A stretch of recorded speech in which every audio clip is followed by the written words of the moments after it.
গোপালগঞ্জে এনসিপি নেতাকর্মীদের হামলায় জড়িতদের দ্রুত গ্রেপ্তারের দাবি বিএনপির কেন্দ্রীয় নির্বাহী কমিটির সদস্য রুহুল কুদ্দুস তালুকদার দুলুর। বুধবার সন্ধ্যায় নাটোরের কানাইখালীতে এক অনুষ্ঠানে এ দাবি করেন তিনি।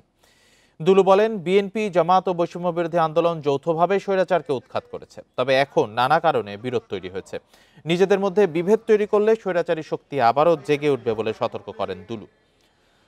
বলেন, এই বিভেদের জেরে বিএনপির নেতাকর্মীদেরও তিরস্কার করা হচ্ছে।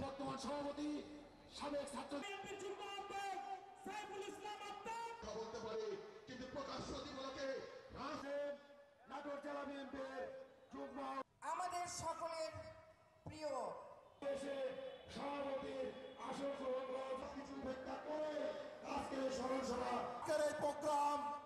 দুপুরের পর থেকে মানুষের কাছে তিন পার্টি মিলেই কিন্তু ফ্যাসিস্টকে আমরা উৎখাত করেছি।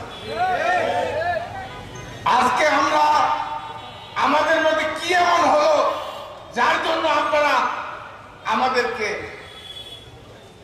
নেতাকে, আমাদের দলের নেত্রীকে, আমাদেরকে আপনারা ইনসাল্ট করছেন, তিরস্কার করছেন।